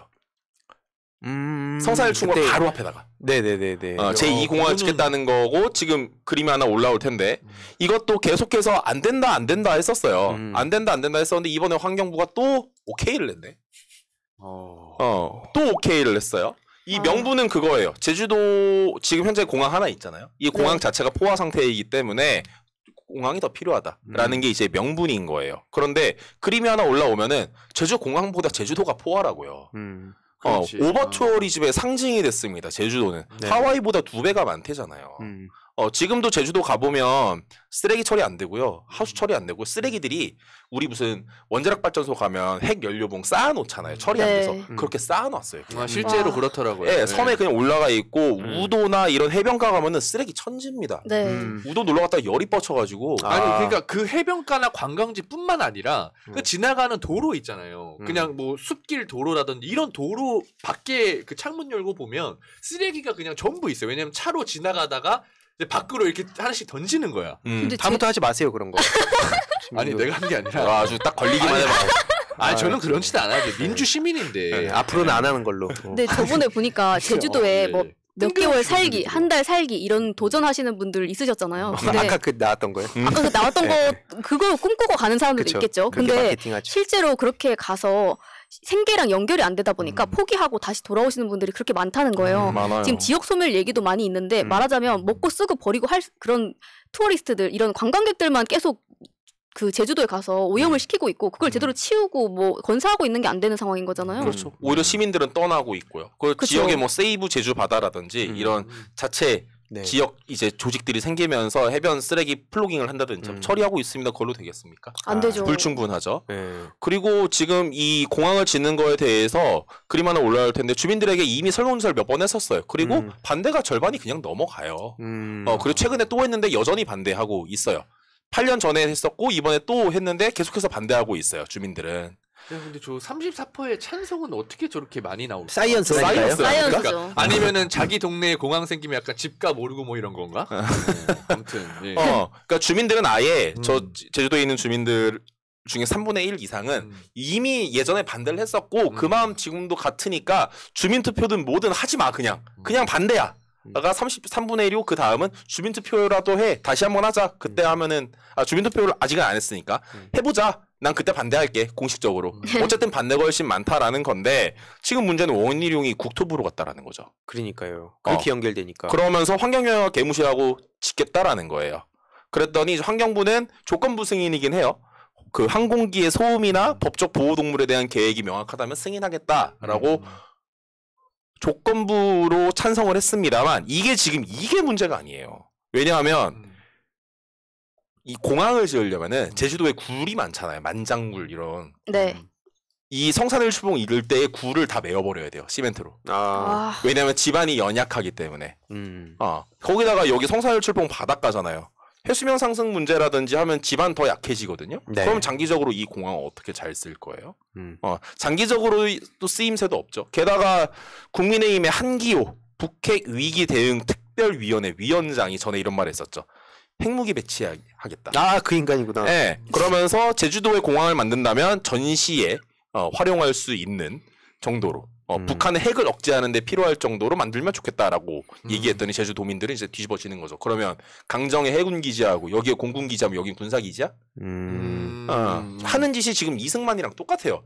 야. 레드 컴플렉스. 그 레드 컴플렉스에 속고 있는 사람들이 한 34% 정도 된 가능성이 높다라는 거죠. 이게 일단 나중에 제주도지사가 이걸 공사 인허가를 해야 돼서 이게 뭐 빠르게 처리된다라고 해도 오영훈 지사가 이제 막을 거다라고 보여요. 반대를 하고 있는 상태라. 네. 하지만 여기까지 일을 키워놓은 이 환경 파괴부, 국토 파괴부 어느 나라의 정부 부처냐 얘기하지 않을 수가 없다라는 거죠. 근데 제주도는 실제로 가서 박물관에서 역사를 한번 보시면은 제주도가 아주 옛날에 뭐 신석기 시대 뭐 이럴 때부터 보면은 약간 한반도 같은 운명이에요. 옛날에 여기저기에 소속되고 그러다가 결국 한국이 땅이 된 건데 아픔이 있는 땅이거든요. 그리고 실제로 4.3 때도 보면은 우리가 뭐 굉장히 유명한 유적지들 같은 경우에도 보면은 뭐 4.3 유적이라든지 아니면은 뭐 학살터라든지 이런 경우가 굉장히 많다고 해요. 많죠. 근데 실제로 저도 그 한번 4.3 유적지에 가봤는데 거기에 보니까 4.3 유적지는 굉장히 거의 표시도 잘 안 보이게 돼 있고 뭐라고 돼 있냐면 진시황이 이제 불로초를 찾아서 뭐 남녀를 데리고 여기 왔던 곳이 제주도다. 그래서 한국이 그렇게 생겨났다 하는 그 설화를 바탕으로 한 뭐가 굉장히 꾸며져 있더라고요. 조각도 있고 뭐 동상도 있고 그런 거예요. 근데 관광화가 된 건가 그게? 네, 근데 그게 웃긴 게 우리나라가 그렇게 해서 중국인으로부터 씨를 받아가지고 그렇게 우리나라가 태초에 된 나라가 아닌데 역사 왜곡을 하고 있는 건데 그게 그렇게 버젓이 돼 있더라고요. 말이 안 되는 상황인 거죠. 제주도에도 문제가 집자면 너무 많은데 지금 윤석열이 아까 얘기하신 것처럼 너무 많은 거를 하고 다니고 있고 지금 여기 계시는 분들처럼 이거 들으면은 막 아우 진짜 너무 듣기도 싫고 화가 나고 이러다 보니까 지금 외면을 받는 일들도 많은데 저희가 두 눈 부릅뜨고 이거 다 기록을 해야 됩니다 진짜. 그러니까 이게 근데 결국에는 사실 제주도에 살지 않으면은 이제 심각하다고 생각하더라도 내일처럼 생각하진 못하게 돼서 그쵸. 제주도에 계신 이 분들 이 에너지를 어떻게 계속 끌어올 건가? 그럼 결국엔 거기서 이런 목소리 내는 정치인뿐만 아니라 그건 당연한 거고 이런 스피커라든지 이런 분들의 목소리도 우리가 계속 끌어올 필요는 있다고 봐요. 채팅에 뭐 문재인 대통령 얘기하면서 이상한 말씀하시는 분 계신 것 같은데 지금 그래? 앞에서 설악산 얘기나 제주 제2공항 같은 거 이거 문재인 정부 때도 다 물망에 올랐던 것들 중 하나예요. 근데 문재인 대통령이 이상한 사람이면 이거 그때 했겠죠? 되도 않는 소리 안 하시면 좋겠습니다. 일단 또 하나 말씀을 드리면은 탄소 중립이 지금 어디로 가고 있는가에 대해서도 말이 많습니다. 일단 탄소 중립위원회 몇 번 말씀드렸었는데 문재인 정부 때 대한민국의 탄소 중립 계획을 세우기 위해서 탄소 중립위원회라는 걸 이제 발족을 했었어요. 그랬더니 이제 징징대기 시작을 합니다. 탄소 중립이 웬 말이냐 하면서 이 그림이 하나 올라올 텐데 이때 이제 뭐 추천 명단 안에 뭐 누가 없었고 친환경론자들로 뭐 가득 찼다. 그러면서 산업이 뭐 축소될 거다. 시민사회가 너무 많이 들어가 있다라면서 욕을 했었어요. 근데 이 당시에 77명의 민간위원들이 있었는데 산업, 뭐 노동, 시민사회, 청년, 지자체 등등 기후와 그 관련이 있는 영향을 받는 이제 많은 분야에서 골고루 위원들을 많이 모시려고 노력을 했었어요. 근데 그것마저도 사실 시민사회에서는 그린워싱이다. 산업계가 너무 많다라면서 비판을 했었거든요. 그러다가 이번 정부 들어서면서 탄소중립 녹색성장위원회로 이름을 바꿔요. 그러면서 인원도 32명으로 줄여요. 그러면서 시민사회를 다 빼버려요. 진짜 너무 투명하다. 너무 시민사회, 쉽다. 노동, 청년 뭐 거의 다 빼버려요. 그리고 32명 중에 24명이 다 교수나 연구자들이야. 물론 필요하지. 근데 왜 그 사람들이 거기 다 들어가 있냐고. 연구비 어디서 받는지 다 확인해 봐야 된다는데. 왜 이거에 대해서는 왜 비판 안 해? 교수들이 다 해먹는다고 욕 안 합니까?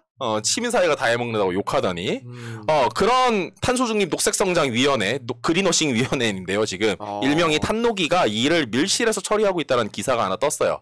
뭐냐면 탄소중립 계획을 세우기 위해 만들어진 게 이 위원회인데 탄소중립 계획을 전문가들만 만듭니까?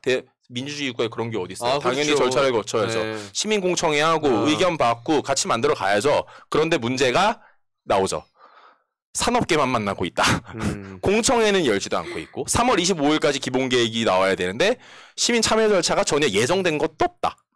위원회 안에서 이 국가의 중차대한 탄소중립 기본계획을 결정할 것 같다라는 뉴스가 이제 나왔죠. 지금 저런 상태인 거예요. 그러면서 문제가 이 일은 저렇게 밀실에서 거지같이 하면서 이번에 또 충격적인 뉴스가 하나 어제 나왔어요. 정부가 국가 간 협의체인 국제해상풍력연합이라는 곳에 가입을 안 하겠다고 했어요. 이게 왜 충격적인 거냐면은 풍력은 대표적인 재생에너지잖아요. 네. 그리고 이 재생에너지를 전 세계에 더 많이 확장시키자라는 차원에서 작년 유엔 기후변화 협약 당사국 총회 이집트에서 열렸던 여러 번 말씀드렸던 캅 27에서 우리 재생에너지 더 늘리자, 풍력 늘리자 하면서 이 기구를 국가 간 협의체로 만든 거예요. 근데 대한민국 정부는 저기 안 들어가겠대요. 이 안에 들어가 있는 국가들이 미국, 영국, 뭐 독일, 일본도 들어가 있고 뭐 콜롬비아 같은 나라도 들어가 있고 다 들어가 있어요. 근데 한국은 안 들어가겠대. 왜 안 들어갈 거야? 했더니 우리나라는 이미 풍력 관련해서 국제단체에 많이 들어가 있어 라고 하면서 가입을 안 했어. 근데 기존에 가입한 곳들 같은 경우는 국가 간의 네트워크가 아니라 어디 기업들이 만든 거. 되게 훨씬 더 민간에서 하는, 그러니까 국제적인 어떤 강제력이나 호소력은 없는 그런 단체들인 거예요. 쉽게 말해서 저게 더 앞으로 중요한 거예요.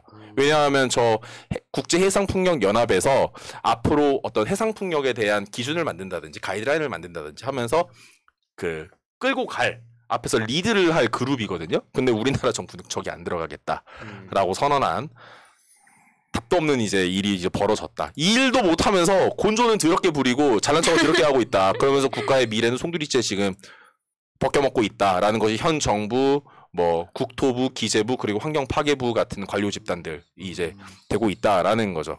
이런 뉴스들이 상당히 중요한데 쉽게 말해서 한국에 뭐 먹거리 얘기 맨날 하고 있는데 먹거리 뭐 어디 딴 데 있습니까? 시대 흐름에 맞는 걸 하면 먹거리는 자연스럽게 생기는 거지. 그치. 근데 그걸 정확하게 역행하고 있으면서 지들 먹거리만 챙기고 있는 윤 정부를 다시 한번 비판하는 바입니다. 예. 그 미야킴님이 너무 암울하다 뭐 이런 댓글도 주셨고 웬즈데이님이 의성님 후쿠시마도 한번 다뤄주세요. 후쿠시마 원전 그 얘기에 대해서 좀 답변해 주시죠. 궁금해하시는 것 같은데 어떤 이야기를 다뤄야 될까요? 그거 그러니까 다음 주에 해달라고 말씀하신 거 아니에요? 예, 다음 주인가요? 네. 다음 주에 아무튼 후쿠시마 원전도 사실 우리가 뭐 오염수 알아야 방출 되는, 이슈, 오염수 방출 관련해서 뭐. 우리가 알아야 될 이슈이기 때문에 그걸 우리 또 의석이 형님이 전문적으로 다뤄주시면 어떤가 하는 의견을 주신 것 같아요. 후쿠시마 이슈는 한국에서 더 많이 알고 있는 것 같아요. 저는 동생이 일본에 있고 일본 사람이랑 결혼해서 살고 있기 때문에 일본에 대한 정보를 얻기가 되게 쉬운 편인데 자주 물어봐요. 야, 저 뭐냐 후쿠시마 어떻게 한대냐? 그랬더니 잘 모르겠는데 사람들끼리 그런 얘기를 안 해 그러더라고요. 자기들은 방출하는 국가니까 신경 안 써도 되잖아요. 우리가 신경 쓰이는 거지. 우리는 피해를 당하는 국가니까. 지금 차곡차곡 방류하겠다고 간 조건이 있어요. 방류할 수 있는 뭐 시스템이 있어야 될 거 아니에요. 그냥 갖다 뿌리는 건 아니니까 이렇게. 뭐 파이프도 만들고 하는 인프라를 건설해야 되는데 그걸 자기들이 아주 계획대로 잘 하고 있다라고 얘기하더라고요. 그러니까 이게 자꾸 퍼주잖아요. 이게 기본적으로 뭐든지. 그리고 지금 사도광산도 그렇고 결국에는 이 문제에 대해서 지도자가 보수 진보를 떠나서 이 문제에 진지하게 임하고 이 대응을 어떻게 하겠다는 그 믿음이 있으면 그랬던 사람들이 국민들로서 뭉치는데 지금 그게 아니잖아요. 맞아요. 지금 아까 뭐 얘기 나왔듯이 뭐 자기네들 그 패거리들만 챙겨주고 있고 나머지 뭐 좌파 다 걸러낸다 그러고 뭐 지금 중국 뭐 프레임 씌우고 있고 뭐 그런 식으로 다 쳐내고 있으니까. 네, 맞습니다. 그러니까 사실 정치라는 게, 그러니까 오늘 세 분의 이야기를 좀 종합해봤을 때, 사실 뭐 내용도 내용이지만, 뭐 능력이나 내용도 당연히 중요하지만, 어쨌든 절차 또는 그 설득하는 과정도 중요한 거잖아요. 근데 그 세 분 오늘 주제를 들어봤을 때는 그 절차를 다 무시하는 그런 결정이었던 것 같아요. 예를 들어서 그 노동 문제 같은 경우도 사실은 이게 뭐 내용도 내용이지만은 중대한 민생 정책인데 사회적인 어떤 공론화도 없었고 또 야당이랑 상의도 없었고 뭐 그런 패싱도 있었잖아요. 네, 이 앞에 시사 코너에서 재밌는 짤 시간에 다뤘던 건데 뭐냐면 윤석열 모르는 거는 사람들 머리 빌리면 된다. 근데 1년만 그렇게 시스템을 돌리면 된다. 근데 1년 만에 시스템 다 붕괴됐다고 얘기가 나와요. 절차고 뭐고 다 무시하고 그냥 지금 그런 식으로 하고 있는 거잖아요. 시스템이 있었던 게 있었는데 없어졌습니다. 그리고 그 YS가 똑같은 말 했었잖아요 옛날에. 그리고 IMF 맞은 거 아니에요. 그렇죠. 그걸 결국엔 그때 전문가라던 사람들 누가 책임졌습니까? 기재부 관료들 저거. 추경호 다시 나타났잖아요. 그러니까요. 이상합니다 아무튼. 네, 좋습니다. 오늘도 이 진행자로서 아주 멋있게 마무리를 해보려고 했으나 그 새날의 미래 권력의 개입으로 실패가 됐습니다. 이게 멋있게 하려고 한 게 그거였어요. 저 몰랐어요. 갑자기 끼어들어서. 예, 아예 뭐였죠? 뭔 얘기였죠? 잘했어요. 여기 멋이 있었어. 됐습니다. 자, 여러분들 오늘 공식적인 저희가 준비한 업데이트 7회 방송은 여기까지입니다. 가실 분들은 가셔도 됩니다. 고맙습니다. 자, 저희는 그리고 살짝 댓글로 소통하고 그러게요. 약간 좀 노가리를 그래서 이거 하러 오는 거야. 맞아, 이 시간이 제일 재밌거든요. 이 시간이 제일 즐거운 시간이잖아요. 사실. 아니, 시청자분들도 왜냐면은 효능감이라는 게 댓글도 이렇게 좀 읽어주고 질문도 좀 받고 뭐 그래야 되는 거 아니겠어요? 방송 저는 딱딱한 틀에 갇힌 방송은 지금 제일 틀에 갇힌 거 아니에요 지금? 근데 저 진짜 이거는 뭐 주제랑도 연결이 되고 저희가 살면서 계속 연결이 되는 얘기인데 의성님 갖고 오시는 주제도 그렇고 뭐 희두님 주제야 좀 재밌었어요. 저쪽 불공이랑 하는 거. 좀 재밌었습니다, 솔직히. 근데 저희가 계속 윤석열 답답한 얘기, 왜냐면 하나부터 10까지 잘하는 게 하나도 없다 보니까 이런 얘기들을 하면은 들으시는 분들이 좀 지칠 수 있어요. 맞아요. 근데 그렇다고 우리나라가 뭐 우리나라 포기하고 외국 나간다? 외국 나가서 더 안 좋은 취급 당합니다. 우리나라 국격이 그만큼 서 있고 위상이 높아야지 외국 가서도 대접받지. 이건 우리가 포기해야 될 문제가 아니라 어떻게든 멱살 잡고 끌어가야 된다. 피곤하신 분들은 약간 이런 시사 이슈 같은 거 잠깐 제껴두시더라도 결국 떠나면 안 된다는 얘기를 좀 드리고 싶어요. 맞아요. 그럼요. 예. 정권 교체 이후를 준비해야죠. 그렇죠. 차기 정부 생각하면은 되게 재미있어요. 저희가 그 정권 교체 싱크탱크에서도 이상구 위원장님은 이미 약간 차기 정부에 들어서신 것 마냥 얘기를 해주시고 계신데 정말 재밌습니다. 네. 맞아요. 그러니까 이게 그런 딜레마가 있죠. 예를 들어서 네. 열불 터지는데 막 웃고 있으면 아 지금 웃음이 나오냐라고 생각하는 분도 계실 수 있고 그쵸? 또 다른 차원에선 안 그래도 열받는데 여기서 또 열받으면 열이 2배로 생긴다. 그러니까 혈압이 올라간다. 그렇죠. 그러니까 이제 좀 재미있게 이걸 또 유쾌하게 버티는 힘은 어쨌든 또 유머, 재미 뭐 이렇게 확산시켜가는 것도 있으니까 뭐 그런 조화를 잘 해주는 건 어쨌든 다 전적으로 MC의 역량이기 때문에. 제가 지금 딱 그 얘기하려고 했는데. 그렇죠. 그래서 모든 책임은 MC한테 있다. 재미가 없고 열이 난다. 그러면은 이거는 사회자, 네, 사회자의 역량입니다. 이 양반들이 뭔 얘기 하나 했는데 이 얘기였구나. 네. 아니 안 그래도 수수님이 딱 이 얘기 하잖아. 나가라고 하니까 더 나가기가 싫다. 이렇게 심리전도 이용을 하는 겁니다. 나가라고 했는데 아니 그게 아니라 지금 사람들이 아까 아니 100명이 더 늘었어요. 실시간 시청자분들. 심리전을 왜 우리 좋아하는 분들이 나가냐고. 아니 그러니까 심리전을 이분한테 건 게 아니라 이런 식의 이제 약간 온라인 심리전이나 이런 역심리 같은 나가라고 하는데 안 나가죠. 이런데 심리에 막 갖다 붙이는 순간 이게 심리전이라는 게 되게 별거 아니라고 취급받기 때문에 규탄합니다. 그렇게 해서 이게 별거 아닌 것처럼 이제 그 안심을 시키는 거죠. 아니요. 안심 안 돼요. 왜냐면 예를 들어서 그거 제가 얘기해 볼게요. 논리적으로 노무현 대통령 그때 모욕주기 3단계 방법 되게 쉬워요. 건의 훼손, 주변 사람 떠나게 고립시키기. 방법 되게 쉬워요. 네. 쉬우니까 그 여파도 쉬운 줄 알아요. 너무 쉬우니까. 근데 그 파괴력은 어마어마하거든요. 어마어마하죠. 그러니까 그런 걸 말씀드린 거예요. 근데 그 모욕주기 심리전 지금 저한테 하고 있는 거 아니에요? 아니에요. 이 사람들이 나를 지금 고립시키려고 하고 있는 것 같은데? 여기는 일을 명예가 없잖아. 그렇죠. 일을 명예가 없구나. 네. 좋네요. 저 방송 내용 들으시고 현타 오신다는 분들 계셔서 사실 드리는 말씀이긴 한데 현타 오죠 이거. 맞아요. 저희도 준비하다 보면 얼마나 현타가 와요. 진짜 말도 안 되는 좋은 얘기가 하나도 없으니까. 근데 맞아요. 문재인 정부 때 생각해 보시면 그때 탈원전 한다고 하면서 우리 공론장 열었었잖아요. 대국민 공론장. 그래서 고리를 닫을 거냐 말 거냐. 그때 맡겼을 때 어땠습니까? 시민들 반응 미적지근했었잖아요.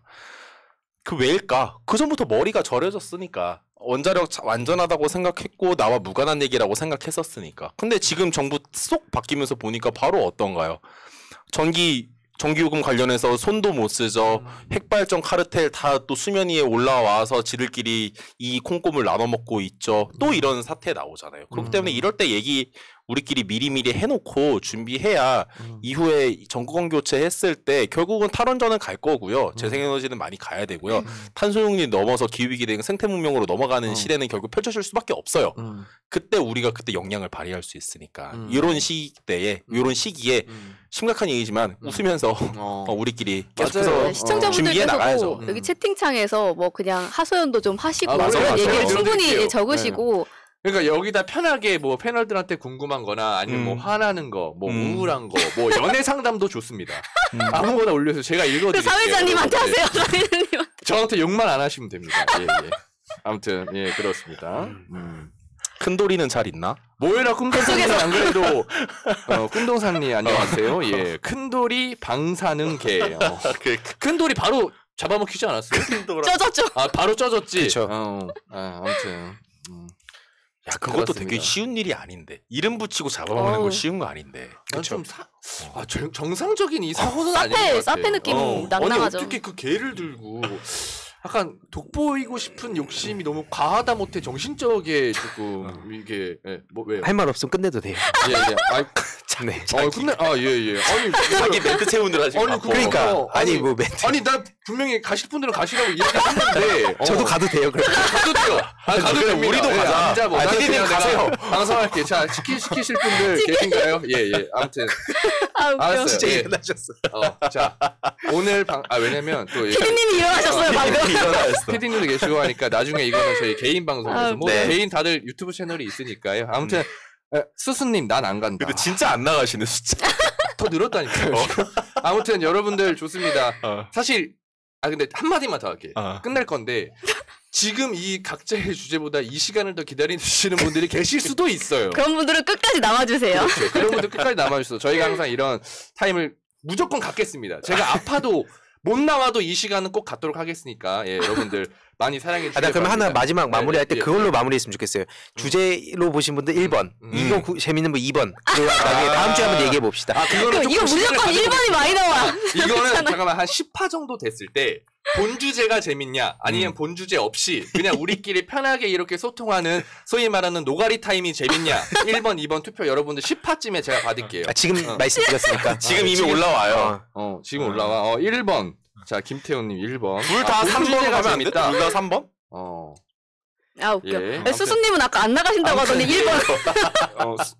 그러니까 둘 다 재밌다 이거지. 이걸로 약간 갈라치기를 하지 마세요. 언제 끝나요, 근데 진짜? 아니 지금 끝내려고 하는데 본인이 뭐 이거 투표 붙이자고 이야기해놓고 아무튼 자 웃겨. 좋습니다. 여러분들 진짜 방송 마무리할게요. 자 이번 주도 업데이트 감사합니다. 고맙습니다. 고맙습니다. 1, 2 플러스 3. 민주주의 평화 통일 다 죽어간다. 이대로는 놔둘 수 없다. 자, 다시 한번 해보는 거야. 자, 다시 한번 싸우는 거야. 자, 손 맞잡고 어깨를 걸고 우리 함께 이기는 거야. 자, 다시 한번 해보는 거야. 자, 다시 한번 싸우는 거야. 자, 손 맞잡고 어깨를 걸고 우리 함께 이기는 거야. 자, 다시 한번 해보는 거야. 자, 다시 한번 싸우는 거야. 자, 손 맞잡고 어깨를 걸고 우리 함께 이기는 거야. 자, 다시 한번 해보는 거야. 자, 다시 한번 싸우는 거야. 자, 손 맞잡고 어깨를 걸고 우리 함께